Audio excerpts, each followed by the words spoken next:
کیا کبھی آپ نے خود سے یہ مشکل سوال پوچھا ہے کہ آخر کیوں اتنی کوششوں کے باوجود دل کو سکون نہیں ملتا؟ رات کو تھک کر بستر پر گر جاتے ہیں لیکن نیند پھر بھی آنکھوں سے دور بھاگتی ہے۔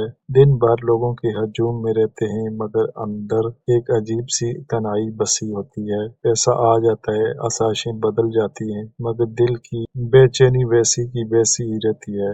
آخر کیا وجہ ہے کہ ہم سب کچھ ہونے کے باوجود خود کو ادھورا محسوس کرتے ہیں؟ کیوں چھوٹی چھوٹی باتوں پر غصہ آ جاتا ہے؟ کیوں زندگی کا وہ مزہ، وہ ہلکا سا چین جو بچپن میں ہوتا تھا اب کہیں کھو گیا ہے؟ شاید ہم روز ایک ایسی روح کو ساتھ لیے پھر رہے ہیں جو تھک چکی ہے، جو بھوکی ہے اور جو آپ مانگ رہی ہے، اور ہم روز اسے نظر انداز کر دیتے ہیں۔ آخر وہ کون سی روحانی بیماریاں ہیں جو انسان کے چہرے پر مسکراہٹ تو رہنے دیتی ہیں مگر اندر کا سکون چھین لیتی ہیں؟ معزز ناظرین، آج کا انسان اندر سے اتنا تھک چکا ہے کہ کبھی کبھی گھر جا کر بستر پر لیٹ کر چھت کو گھورتے ہوئے سوچتا ہے، یار میرے اندر یہ خالی پن کیوں ہے؟ مجھے خوشی کیوں محسوس نہیں ہوتی؟ انسان روز سوشل میڈیا سکرول کرتا ہے مگر اپنے رب کی طرف دیکھنا بھول گیا ہے۔ اس ٹوٹے ہوئے تعلق کی وجہ سے انسان اندر سے کھویا ہوا محسوس کرتا ہے۔ اسے لگتا ہے کوئی چیز مسنگ ہے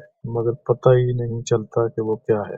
بہت سے زخم ایسے ہوتے ہیں جو نظر نہیں آتے، لوگوں کی باتیں، دھوکے، ناکامیاں، یہ سب ہم اندر دبا کر رکھ لیتے ہیں اور یہی زخم روح کو آہستہ آہستہ بے چین کرتے رہتے ہیں۔ کبھی آپ نے سوچا ہے کہ اتنی چھوٹی سی بات پر ہماری روح اتنی جلدی کیوں ڈوب جاتی ہے؟ کیونکہ اندر بہت کچھ جمع ہوتا رہتا ہے جو کبھی نکلا ہی نہیں۔ آج کے انسان کا دماغ ہر وقت بھاگتا رہتا ہے، کل کی فکر، آج کا دباؤ، آنے والے کل کی ٹینشن، یہ دوڑ انسان کا سکون چھین لیتی ہے۔ ہم اتنا سوچتے ہیں کہ دماغ تھک جاتا ہے اور پھر دل بے چین ہو جاتا ہے، دونوں ایک دوسرے کو جلائے رکھتے ہیں۔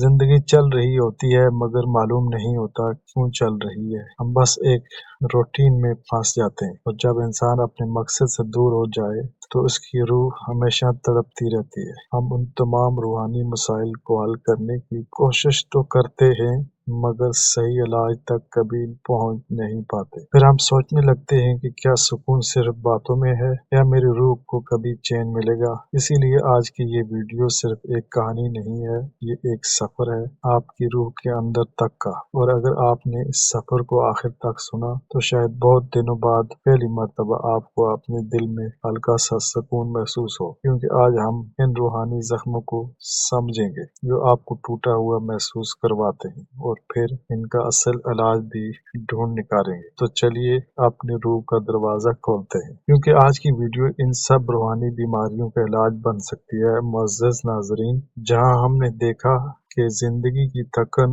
اوور تھنکنگ، غم اور مایوسیاں کیسے ہماری روح کو اندر سے کمزور کر دیتی ہیں، وہاں ایک اور حقیقت سمجھنا بے حد ضروری ہے۔ انسان صرف جسم نہیں ہوتا، انسان صرف دماغ نہیں ہوتا، انسان ایک روح بھی ہوتا ہے، اور جب روح تھک جائے نا تو دنیا کی کوئی چیز، کوئی انسان، کوئی مشورہ اسے ٹھیک نہیں کر سکتا۔ ہم جس کو دعا سے ٹھیک کر لیتے ہیں، دماغ کو موٹیویشن سے، لیکن روح صرف اپنے رب کے رب سے ٹھیک ہوتی ہے۔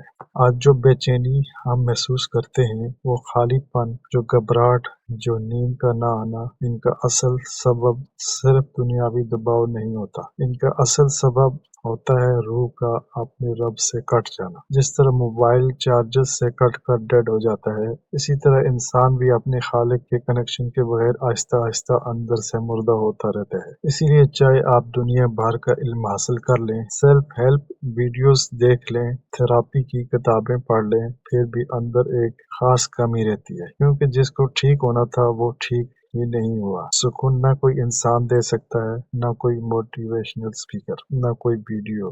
سکون اللہ کا تحفہ ہے جو صرف اس بندے کو ملتا ہے جو اپنی روح کو صحیح جگہ لے جائے، اور اسی لیے اس ویڈیو کا اصل مقصد یہی ہے کہ آپ کو بتایا جائے کہ وہ صحیح جگہ کیا ہے، کیونکہ ضروری ہے، اور کیسے آپ وہ تعلق دوبارہ حاصل کر سکتے ہیں۔ تو اب تک کی اس ویڈیو میں ہم نے مسائل سمجھ لیے، ان کی جڑ سمجھ لی۔ اب سوال یہ ہے کہ آخر روح کا کنیکشن دوبارہ کیسے بنتا ہے؟ کیا صرف دعا سے سب بدل جاتا ہے یا کوئی گہری حقیقت بھی ہے جسے ہم سمجھ نہیں پاتے؟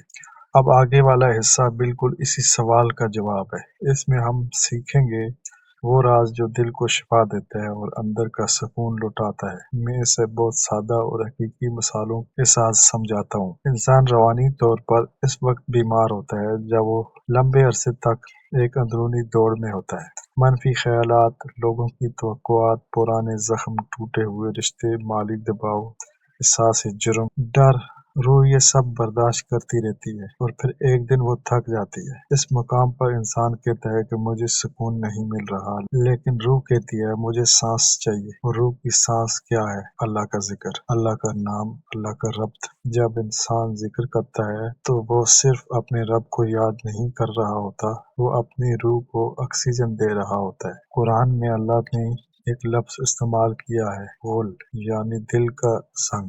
جو پرانے دکھ، وہ بوجھ، وہ الجھنیں جو انسان کو اندر سے توڑ دیتی ہیں۔ روحانی اعمال، خاص طور پر درود اور اللہ کا ذکر، دل کے اس زنگ کو ہٹا دیتے ہیں۔ یہ بالکل ایسے ہے جیسے موبائل کی اسکرین پر مٹی جمی ہو اور آپ اسے صاف کریں تو اچانک چمکنے لگتی ہے۔ انسان کے دل پر بھی تہیں ہوتی ہیں، ایک تہ دکھ کی، ایک گناہ کی، ایک نفرت کی، ایک مایوسی کی۔ روحانی عمل یہ تہیں آہستہ آہستہ ہٹا دیتا ہے۔ نتیجہ دل ہلکا ہو جاتا ہے، دماغ صاف ہو جاتا ہے، جذبات متوازن ہو جاتے ہیں اور اندر کا سکون واپس آ جاتا ہے۔ اور جب بندہ اللہ کو یاد کرتا ہے تو اللہ بھی اسے یاد کرتا ہے۔ قرآن کہتا ہے تم مجھے یاد کرو، میں تمہیں یاد کروں گا۔ سوچے زمین کا سب سے کمزور انسان جب آسمان کے سب سے طاقتور رب کو پکارتا ہے تو دنیا کا نظام بدل سکتا ہے۔ نتیجہ رشتے بہتر ہونے لگتے ہیں، سکون آتا ہے، رزق ملتا ہے، دعائیں قبول ہوتی ہیں، مسائل آسان ہو جاتے ہیں، دل مضبوط ہو جاتا ہے اور زندگی ہموار ہونے لگتی ہے۔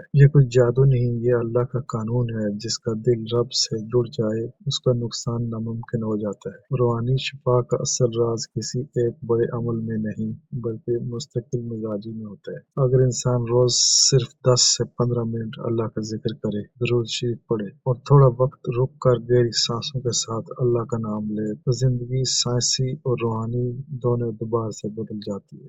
کیونکہ اس سے اسٹریس ہارمونز کم ہوتے ہیں، حالات مستحکم ہوتے ہیں، امید واپس آتی ہے اور دل روحانی طور پر اوپر اٹھتا ہے۔ صرف ایک ماہ کی پابندی انسان کو 10 سال پرانے غم سے آزاد کر سکتی ہے۔ عمل شروع کرنے سے پہلے سب سے پہلا کام دل کو پرسکون کرنا ہے۔ ایک آرام دہ جگہ بیٹھے، موبائل سائڈ پر رکھ دیں، ایک گہری سانس اندر اور ایک باہر، بس 1 منٹ۔ یہ کیوں ضروری ہے؟ کیونکہ اللہ کا ذکر سب سے پہلے دل کا دروازہ کھولنے کے بعد اثر دیتا ہے۔ جب دل بھاگ دوڑ میں ہو ذکر اندر اترتا ہی نہیں، اور جب دل ایک لمحے کے لیے ٹھہر جائے اللہ کا نور اندر گرنے لگتا ہے۔ جب آپ نے یہ کر لیا تو سب سے پہلے 3 مرتبہ درود پاک پڑھیں۔ درود پاک پڑھیں۔ درود پاک اس عمل کا گیٹ اوپنر ہے۔ بزرگ فرماتے ہیں درود وہ چابی ہے جو عرش تک کا راستہ کھولتی ہے۔ جہاں درود پڑھ دیا جائے وہاں رحمت اترتی ہے۔ پھر آہستہ اور گہرائی کے ساتھ 33 مرتبہ یہ لفظ دہرانا ہے، اللہ اللہ اللہ، ایسے کہ لفظ سیدھا دل کے اندر اترے۔ اس سے کیا ہوتا ہے؟